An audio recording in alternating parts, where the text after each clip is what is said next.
कमलेश कुशवाहा जी, कुशवाहा महासमाज के ये प्रदेश अध्यक्ष है। कार्यक्रम स्थल पे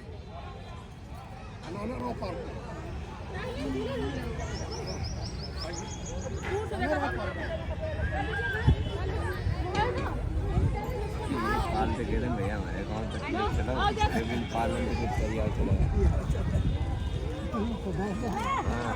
सर्वप्रथम आज रविदास जयंती पर सभी को हार्दिक मंगल कामनाएं। संत शिरोमणि को सत नमन। साथियों, महावीर ये माइक वाले जरा देखे इसकी आवाज बुलंद नहीं है। महावीर और मेहरबान पुलवा की पूरी टीम का आभार। आइए थोड़ी। और ये जो है भैयादीन भैया भी हमारे बीच में आ चुके हैं।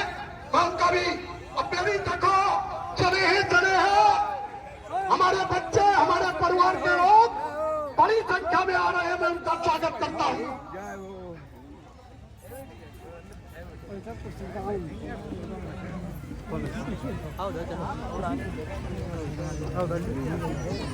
सर्वप्रथम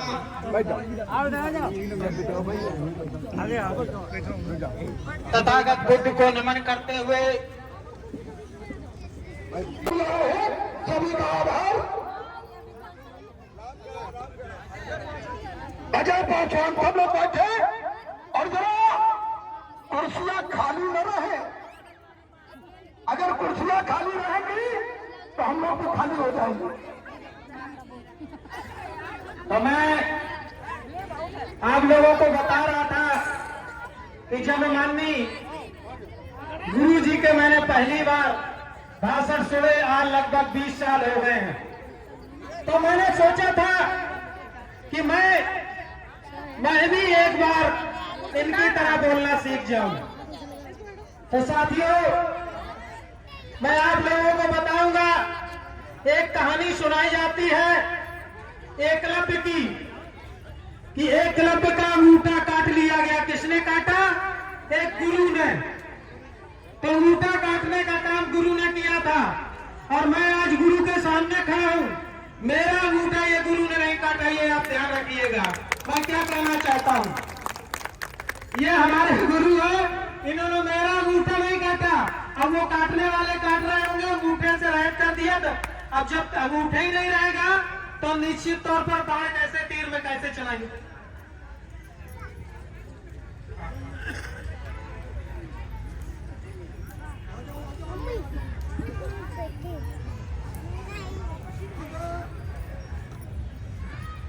हमारे बीच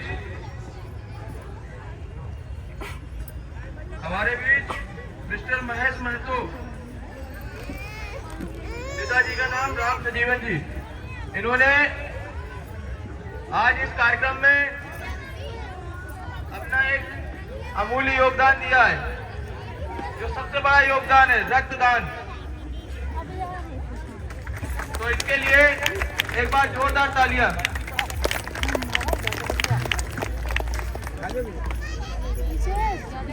माइक की भैया आवाज थोड़ी बढ़ा दें। Hello,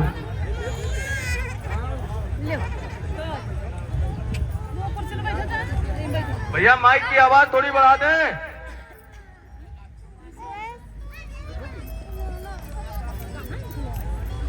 hello. इन्होंने एक आंदोलन चलाया, वह आंदोलन विशेष रहा छुआछूत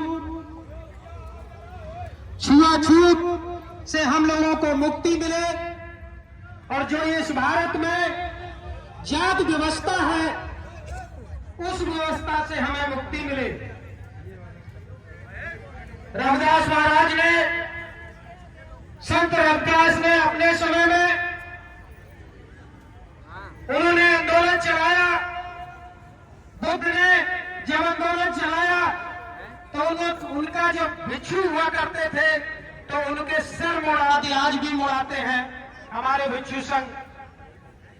लेकिन रविदास के समय में आया, परिवर्तन हो गया था समय, तो उन्होंने सोचा कि इन मनवादी विचारधारा से, इस पाखंडवादी व्यवस्थाओं से हमें रहकर इनको और इन्हें हमें मनवादी व्यवस्था को कमजोर करना है। और इस आंदोलन में उन्होंने हिस्सा लेकर के और उनको आज भगवान संत रविदास शिरोमणि के नाम से कोई दूसरा आंदोलन अगर किसी बुद्ध के बाद किया तो संत रविदास जी ने किया। यार आप तो उम्र इतनी हो गई, अब आगे हमारे बच्चे आ रहे क्या जानेंगे? ये तो वही जानेंगे श्री राम क्या है, दुर्गा क्या है, गंगा मैया क्या है, यमुना क्या है। हम आप पैसा लगाते हैं, हम आप मंदिर बनाते हैं, लेकिन मंदिर में घुस नहीं सकते। हम झाड़ू लगाते हैं, मंदिर का चढ़ावा नहीं ले सकते। हमारी जो सबसे मैक्सिमम 90% या GST है, वही मंदिर की देखरेख करते हैं, वही पैसा चढ़ाते हैं, उसी पैसा से। आजकल मंदिरों का क्या है, जहाँ चाहे मंदिर बन जाए। हम अगर अम्बेडकर की मूर्ति जंगल में भी लगाते हैं तो यही लोग गोली से शूट कर देते हैं। अगर हम जंगल में लगाते हैं तो वही गोली शूट कर देते हैं और हम लोग कुछ नहीं कर पाते। तो हमारा ये कहना है कि 600 साल बीत गए हम रविदास जी की जयंती मनाते हुए, लेकिन हमने सीखा क्या? कुछ नहीं सीखा। क्या ऐसी पूजा करिए जिसमें कि फूल न लगे, न तेल लगे, न घी लगे, न बतासा लगे, और हर एक बच्चे को घर में रोज बताइए अम्बेडकर जी क्या है, गौतम बुद्ध जी क्या है। जितने लोग यहाँ बैठे हैं सभी अम्बेडकरवादी हैं और सभी सुविधाभोगी हैं। जिन्होंने अम्बेडकर के बनाए हुए कानून से पढ़ाई की, उनके बनाए हुए कानून से प्रमोशन पाया, उनके बनाए हुए कानून से उनके लड़के IAS PCS बने, उनके घर आए, मकान आए।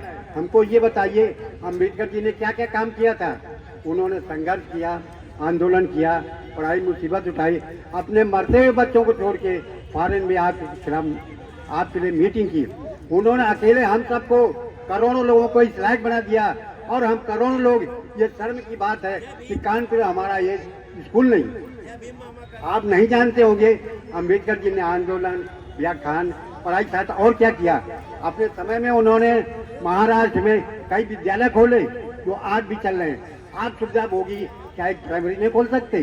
केवल आप लाभ उठाएंगे, समाज को कुछ नहीं है। आप जब चले जाएंगे तो क्या कहेंगे कि समाज को आपने क्या दिया? केवल भाषण दिया, फूल दिया, फल दिया, कोई ऐसी चीज नहीं दी जो दिखाती। तो हमारा यही कहने मतलब है, यहाँ इंजीनियर भी है, डॉक्टर भी है, मैं खुद इंजीनियर हूँ, कि कोचिंग मंडी है हमारी, कोई मंडी भाई थोड़ी 2 मिनट में, कोचिंग मंडी हमारी कोई मंडी, वहाँ पे कोचिंग चलती है। संचालक कोई, हम वहाँ टीचर हैं, हम क्यों नहीं संचालक बन सकते?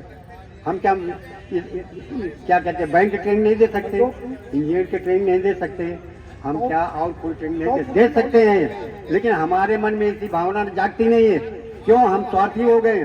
जब कभी जुलूस निकलता है, गांव वाले ज्यादा होते हैं, शहर वाले कम होते हैं, और इसके साथ साथ हमारे नौजवान कम होते हैं। हमें कितने साल हो गए सुनते कहते हुए, यहीं हम कानपुर पॉलिटेक्निक फर्स्ट बैच के स्टूडेंट हैं और HCL में हम इंजीनियर रहे 30 साल नौकरी करके।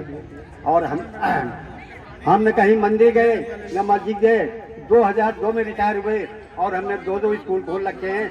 GPS में देख सकते हैं, नेट में देख सकते हैं, जनता ITI कोयला नगर, सिद्धार्थ ITI कोयला नगर। हम हाई स्कूल के बच्चों को, हम हाई स्कूल पास बच्चों को ट्रेनिंग देते हैं। कम से कम 3000 बच्चे पढ़ा चुके हैं, कुछ बच्चों को 1 लाख तनख्वाह। जहाँ हम अकेले 2 स्कूल चला सकते हैं। हम इंजीनियर है 25,000 वाले, आप इंजीनियर 1 लाख वाले, क्या किया समाज का? क्या जवाब देंगे? हमने डॉक्टर अम्बेडकर सुविधा पाई, समाज को क्या दे गए? कुछ नहीं दिया। और जिस मंदिर में जाती हो, अगर उस मंदिर में आपका बच्चा गिर जाए तो आप मंदिर की मूर्ति पत्थर की आपको उठाने नहीं आएगी, ना आपके बच्चे उठाने आएंगे। और अगर मैं वहाँ पे खड़ी हूँ या आप खड़ी हो या हमारा बेटा हो या किसी का बेटा हो तो उठा लोगी और धूल जलिया दोगी। उस पत्थर की मूर्ति जहाँ हम लोग ये सब कुछ करते हैं वो वहाँ कुछ नहीं मिलता है। इसलिए क्या मेरा कहना है, चाहे क्या मत आए, चाहे क्या मत आए, या सिर जुदा हो जाए, चाहे क्या मत आए या सिर जुदा हो जाए, रुकने न देंगे मिशन। क्या ये बाबा साहब का, क्योंकि जब जिस समय बाबा साहब को अधिकार मिला था लिखने के लिए, तो वो क्या कर रहे थे, एक हाथ से उनको बताया गया था कि एक हाथ से ये संविधान बनाओ। मुल बाबा साहब परेशान हो गए थे, तो क्या हुआ कि आंखों से खून के आंसू बह बह करके उन्होंने दोनों हाथों से जब लिखा है, तब ये आज हमारी बहनें कुर्सी पर बैठी हैं। अगर सच हो तो कहना, और अगर झूठ हो तो मत कहना। चाहे क्या मत आए या सिर जुदा हो जाए, सितम कोई ढाए फिर भी अलिया टकराए, फिर भी सितम कोई ढाए फिर भी अलिया टकराए, फिर भी रुकने न दो, क्या रुकने न दे ना मिशन, रुकने न दे ना मिशन। आ बचन आ कसम खा लो, रुकने न दो ना मिशन। आ बचन आ कसम खा लो। क्योंकि बाबा साहब ने हमारे लोगों के लिए बहुत कुछ किया है। भीम ने तेरे लिए सब सुख छोड़ दिया, करुण विरोधियों का भीम ने मुंह मोड़ दिया।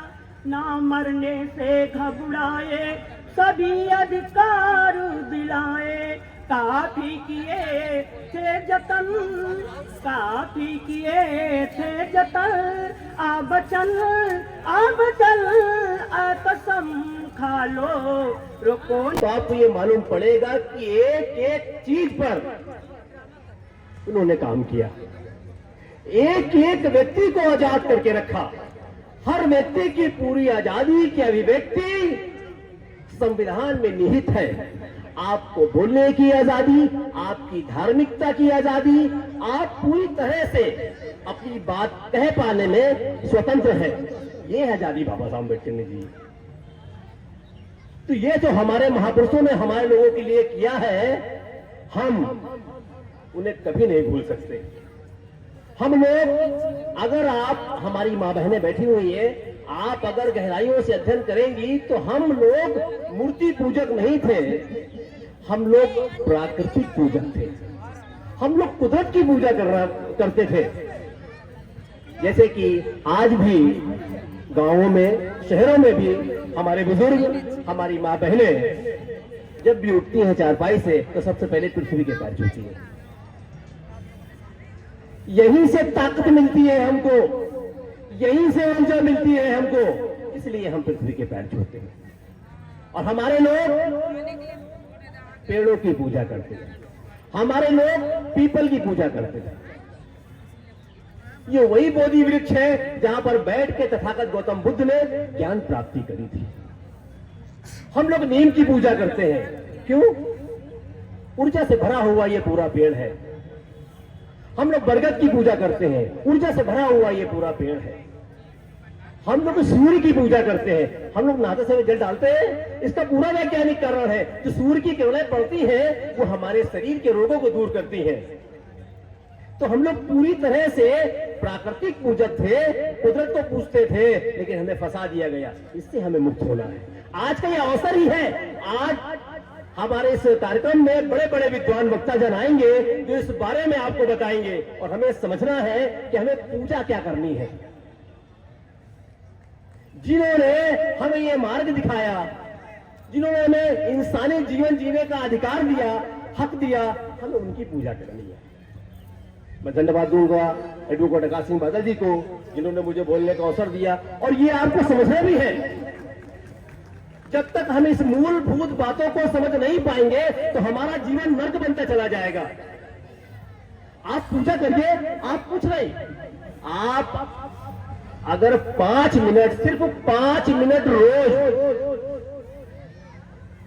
अपने घर में ध्यान लगा के बैठ जाइए, सिर्फ 5 मिनट, बगैर हिले, बगैर ढुले, सिर्फ 5 मिनट रोज बैठिए, आपको शरीर इतनी चीजें देगा, आपका शरीर आपको इतनी चीजें देगा, आपने अंदाजा नहीं लगा पाया, कभी भी लगा पाएंगे कि हमारा शरीर हमें क्या क्या सिखा रहा है। वहां मत जाइए, वहां कुछ नहीं मिलेगा आपको। आपको जो कुछ भी मिलेगा आपका शरीर आपको देगा। लेकिन इस बात का ध्यान रखें, जब आप 5 मिनट बैठे तो इस बात का ध्यान रखें कि महिलाओं की भागीदारी बहुत कम होती है। बाबा साहब ने हिंदू कोड बिल में महिलाओं को भागीदार बनाया और उन्होंने आरक्षण में महिलाओं को 50% भागीदार बनाने का हक दिलाया। महिलाएं एक नारी सशक्तिकरण, लेकिन हमारे भाई, हम कई मीटिंगों में जाते हैं, देखते हैं भाई तो आते हैं पर अपनी माताओं बहनों को लेकर नहीं आते। बाबा साहब ने जब आंदोलन किया था तो उन्होंने कहा था माता ना हो तो बहन को लाओ, बहन ना हो तो पत्नी की लाओ, पत्नी ना हो तो रिश्तेदार को लाओ, पर एक महिला को जरूर लाओ। क्योंकि जितने भी हमारे समाज में महापुरुष ने जन्म लिया और उन्होंने क्रांति की लड़ाई लड़ी, उसमें महिलाओं का भागीदार होना बहुत जरूरी। ज्योतिबा फुले को देख लीजिए, सावित्रीबाई फुले का अगर साथ न होता तो ज्योतिबा राव का नाम और सावित्रीबाई माता का नाम इतिहास में नहीं होता। बाबा साहब के साथ माता रमाई ने कंधे से कंधे मिलाकर उनका साथ दिया, तो आज बाबा साहब हमारे लिए उन्होंने यहाँ तक हमको पहुँचाया। ऐसे तमाम महापुरुषों जिन्होंने हमारे लिए संघर्ष किया। साथियों, संत श्रोमणी रविदास जी का जन्म वाराणसी के मंडूर गांव में हुआ था और इनका जन्म 8 फरवरी 1376 ईसा पूर्व में हुआ। इनके पिता का नाम राघव और माता जी का नाम कर्मा देवी था। साथियों, जब हमारे 14 ईस्वी में गुरु रविदास जी ने मनवादियों व्यवस्था के लिए उन्होंने डटकर खड़े रहे और जब ये डटकर खड़े रहे, उन्होंने कहा संसार में जन्म लेने वाला हर इंसान समान है, लेकिन मनवादियों ने अपने स्वार्थ के लिए ऊंच नीच, छुआछूत ऐसे तमाम उन्होंने हमारे समाज में स्थापित किए। इसीलिए संत रविदास जी ने कहा,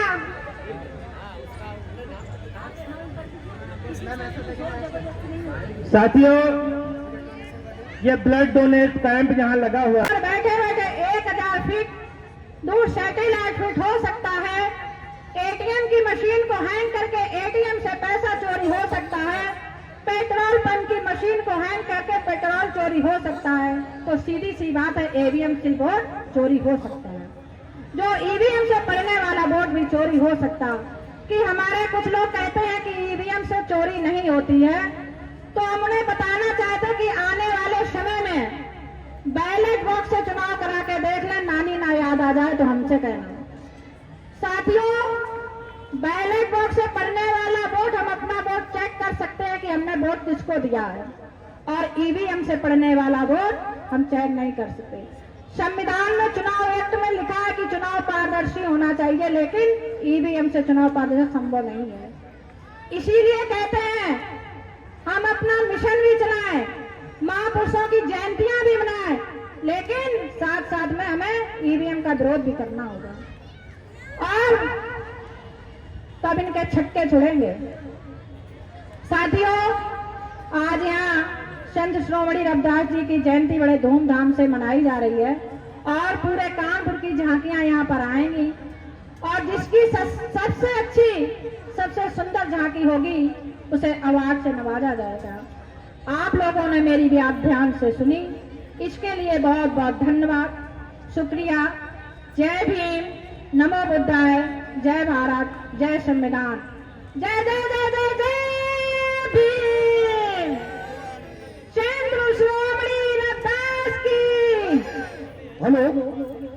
लोग बैठ जाओ। आपने मेरी बात ध्यान से सुनी। अच्छा, लेने का हक जो दिया था, समानता का, पुरुषों के बराबर हक दिया था, तो वो बुद्ध ने की थी। बुद्ध के बाद बाबा साहब अम्बेडकर ने की। बाबा साहब के बाद माता सावित्रीबाई फूले, ज्योतिबा फूले, जिन्होंने भारत की महिलाओं के लिए, माता सावित्रीबाई फूले ने 1 जनवरी, जिस वर्ष हम माताओं बहनों नई साल मनाते हैं, 1 जनवरी 1848 में महाराष्ट्र में स्कूल खोला था।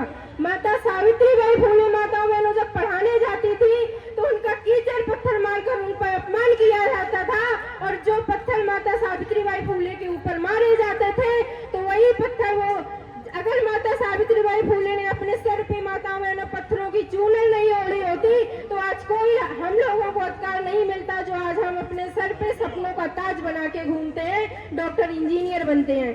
माताओं बहनों, ये हम लोगों को बहुत जानने की जरूरत है कि 1857 की लड़ाई में जब इस देश में अंग्रेजों की हुकूमत थी, तब माता झलकारी बाई, माता उदा देवी पासी, माता अवंतीबाई लोधी तब कहाँ गई थी इस भारत की, इस धरती की सारी शक्तियाँ, जिस समय इन तीनों देवियों ने 1857 की लड़ाई में उदा देवी पासी ने अपना त्याग दिया, अपना बलिदान दिया, उस समय कहाँ गई थी शक्तियाँ, जो इस समय आप अपनी शक्तियों को पकड़ के बैठी हैं कि ये शक्ति हमारा ये कर देगी, ये शक्ति हमारे बच्चे की नौकरी लगा देगी और ये शक्ति हमें धनवान बना देगी।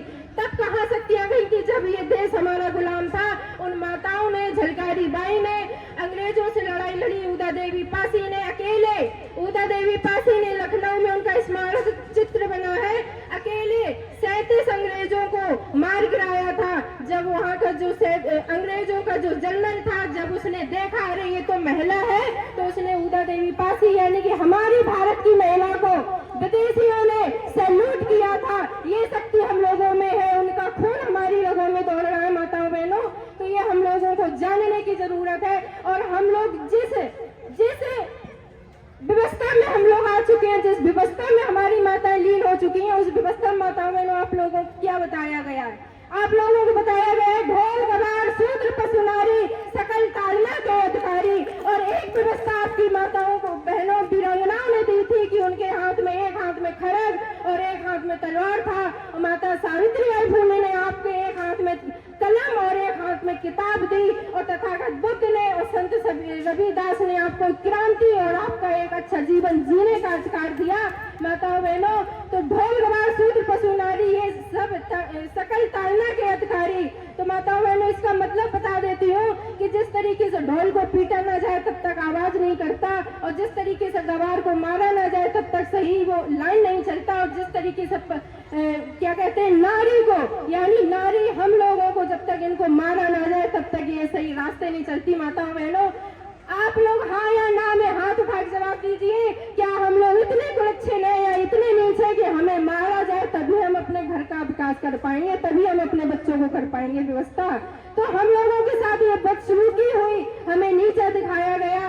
और ऐसी व्यवस्था में जहाँ पूजे सूत्र ज्ञान गुण, पूजे न सूत्र ज्ञान गुण प्रवीणा, पूजे विप्र सकल गुण हीना, ये व्यवस्था यानी कि जो सूत्र चाहे जितना ज्ञानी हो, चाहे जितना विद्वान हो, यानी कि सूत्र, बहुजन समाज जो OBC SC ST के लोग हैं, 3 व्यवस्थाएं छोड़ के जो सूत्र में गिनती होती है, अगर उनको चाहे जितना विद्वान हो, चाहे जितना ज्ञानी हो, वो पूजने योग्य नहीं है। और एक विप्र, आप समझ सकते हैं विप्र किसको कहते हैं, मैं किसी का यहाँ पे नाम नहीं लूंगी।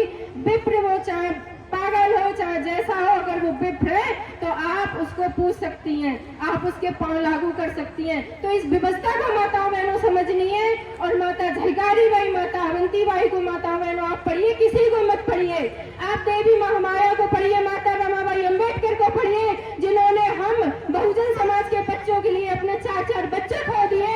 और आज हम लोग इतने स्वार्थी हैं, इतने स्वार्थी हैं माताओं बहनों कि उनके विषय में जानना यानी पढ़ना, उनके जयंतियों में जाना पसंद नहीं करती हैं। खासकर हमारी OBC SC की माताएं बहनें उनके विषय में विरोध करती हैं। और जाति कहाँ है? उन शक्तियों के पास जाती है जहाँ आपको ढोल गवार में नवाजा गया है, आपको कोई उपाधि नहीं दी गई। और जिस देवियों के नाम से फूलन देवी थी, उन्होंने अपने स्वाभिमान सम्मान के लिए, आज हम देखते हैं कि हमारी माताओं के साथ वहाँ गलत हो गया, हमारी बेटी के साथ वहाँ बदतमीजी हुई, हमारी बेटियों के साथ बदतमीजी की और दलिंदरों ने उनको कुछ सुनाई नहीं हुई और बेटी मौत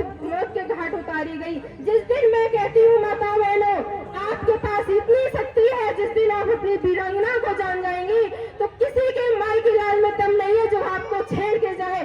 अगर फूलन देवी बन जाएंगी, अगर फूलन देवी चाहती तो वो भी बेबस, हीनता, लाचार हो जाती। आपके पास इतना पावर है। आप बताइए, हम गलत बोल रहे हैं क्या?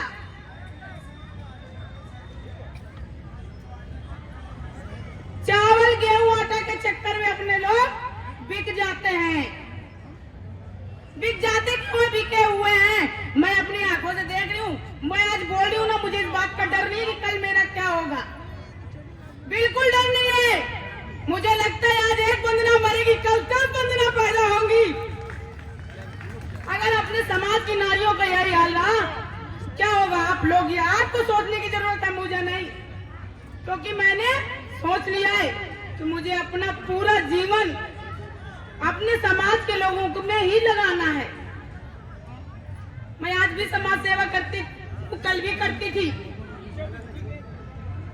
कहीं पे किसी प्रॉब्लम की शादियां होती हैं, जो भी होता है, मैं कोशिश करती हूँ कि अपने लोगों को शिक्षा का भी प्रदान करूँ, अपने लोगों को समाज की सेवा भी करूँ, लोगों को आगे बढ़ाने की कोशिश करूँ।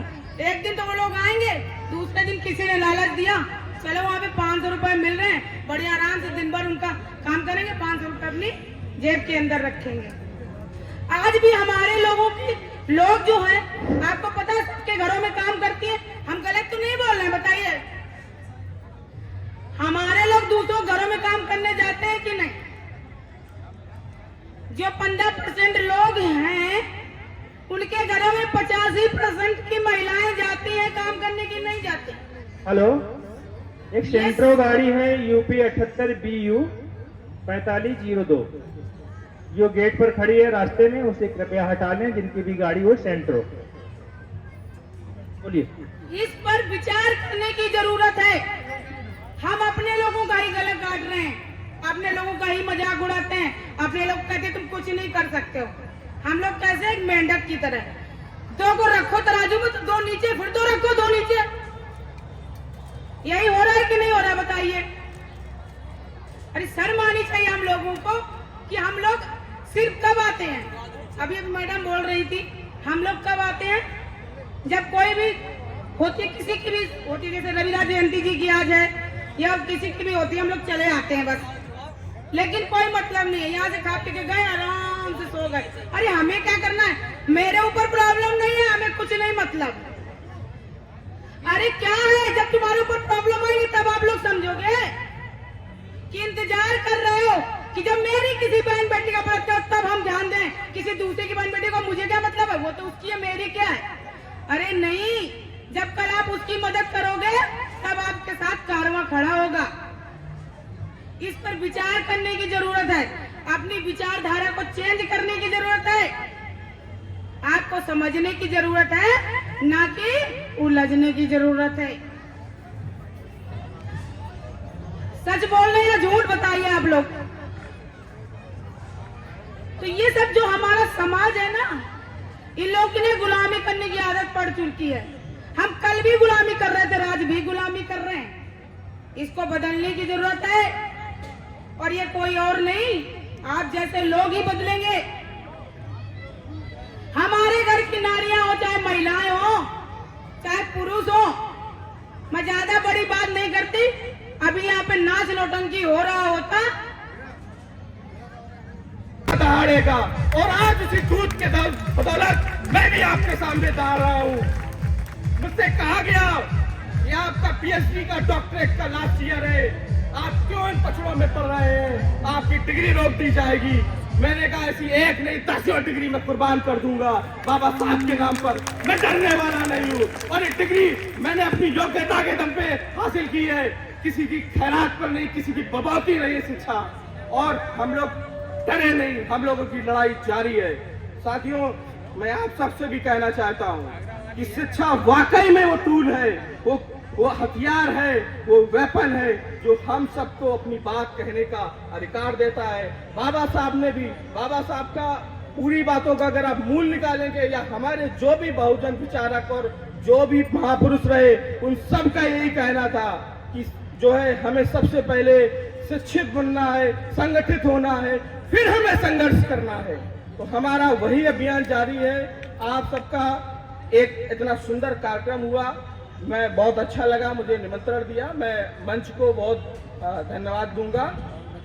और मैं अभी एक बात की ओर इंगित करूंगा कि तमाम सारे मीडिया पर्सन के साथी हैं, जो लोग पीछे हैं आगे आ जाए, आगे की कुर्सियां खाली होती हैं तो बहुत सारे साथियों को कहने का मौका मिल जाता है कि वहां तो कोई था ही नहीं। आप सब हैं, मुझे पता है बड़ी संख्या में है, तो आप लोग आगे बैठेंगे। बार बार हमारे आयोजक साहब इस चीज को इंगित कर रहे थे, मुझे लगा कहना जरूरी है। आगे की कुर्सियां खाली हैं, कुछ लोग आगे आ जाएं तो अच्छा लगेगा। तो मैं ये कहना चाहता हूं कि हम लोगों को बिना डरे अपना जो ये अभियान है, अपना मिशन है, जारी रखना है। और उसमें शिक्षा, मैं हर मंच पर जाकर यही कहता हूं कि शिक्षा हमारा सबसे बड़ा हथियार है, बाकी चीजों पर काम जारी। और मैं अपने स्तर पर, विश्वविद्यालयों के स्तर पर मैंने जितना हो सका है पिछले 10-11 सालों में इस काम को करने का काम किया है, और ये अभियान आगे भी जारी रहेगा।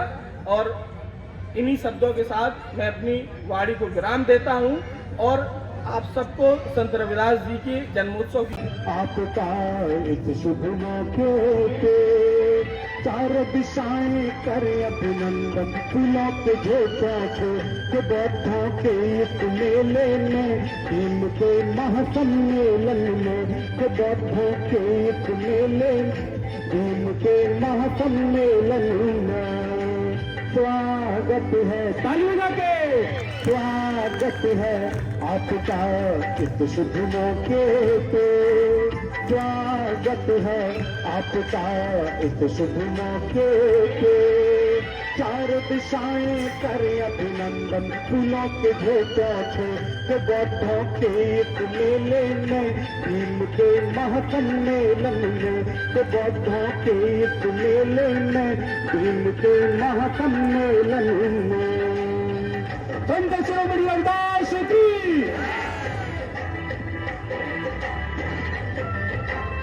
के बौद्धों के इस मेले में, भीम के महासम्मेलन में। जब नमो हृदय मैं ऋषि देवताओं को प्राप्त का हार्दिक अभिनंदन करता हूँ, वंदन करता हूँ। जो अतिथि आप सभी के सामने हैं बैठे हुए जो है अपना मूल्य समय निकाल कर आए हैं, तो मैं अपने ज्ञान को सुनने का प्रयास करें। धन्यवाद।